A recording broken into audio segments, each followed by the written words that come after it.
General Franks, Kathy, thank you for allowing me to be part of this today. I'm honored, I'm humbled. I don't deserve to share this stage with the people that have been up here and the people that are going to follow me. That thank you for allowing me to be here today. September 11th, 2001. No doubt a day that we will never forget. But a day that started out just like any other day. Normal, sun came up, certainly in southwest Oklahoma, because very rarely is it ever cloudy and raining. For me, it was a day just like any other September day. I had a long list of things I had to get done. I had to get an early start.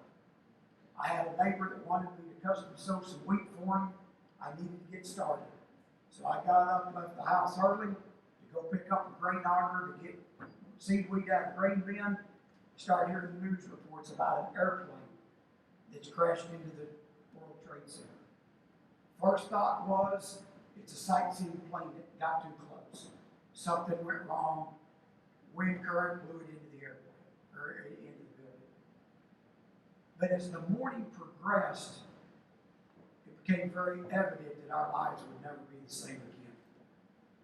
We were under attack not by a country, not by a government. We were under attack by a group of people who have a different belief system than we do. They don't like our freedom. They don't like the way we believe. And they're willing to kill themselves and our innocent citizens to make that statement. And they were in the process of doing it. As the morning wore on and the news got worse about really what was happening, I realized there are certain things that I've got to do. I was going to be away from home that night, about 2 hours away from home, and I decided I'm not leaving home without a full tank of gas. Exactly what that group of people want is to create fear and chaos into our own lives. And it was happening in Tulsa, Oklahoma. It was happening in Hobart, Oklahoma. It was happening in Washington, D.C. It was happening across this country.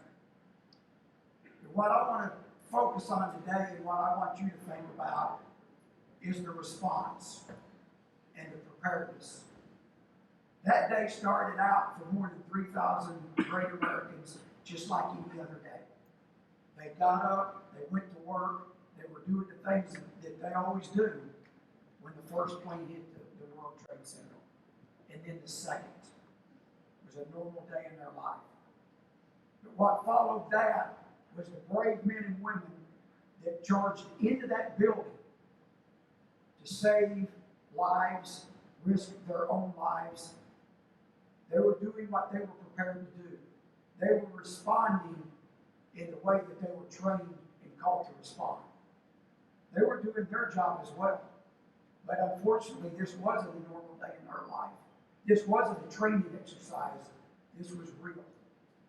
Many of those first responders lost their lives charging into that building, trying to get people back out. And so we thank you for that. We thank you for your service. We thank you for your dedication. There was also a group of people on the fourth airplane that figured out somewhat what was going on. And the group of people on that airplane said, we're not going to be part of it. We're not going to allow this to happen. We're not going to allow evil to win today. They stormed the cockpit. They took control of the airplane and crashed in a rural field in Pennsylvania, probably saving thousands of other lives that we believe was going to happen somewhere in our nation's capital. A normal day for them. They got up, got on that airplane, going about their normal lives. But they responded in a way that saved thousands of others. As I've gone throughout this past week, there's a couple of events that have occurred in my life that have brought these two questions to the forefront of my mind. Am I prepared, and how am I going to respond? Tuesday, we had a family in Altus that had a very normal day. They went to work, they went to school, they got out of school, they got off work, they did everything that they normally do. They went to bed that night. Their 15-year-old son went to bed in his bed, and when they got up the next morning, that young man did not wake up. No history, no signs, no indications. They're not prepared for that. Tragedy. That young man went to bed in his own bed and he woke up in paradise. Friday morning, a friend of mine up in the Up City area left his house to go do what he always does in the morning. He's a farmer. Got up, was going out to get his day started. He got out and he got in his pickup.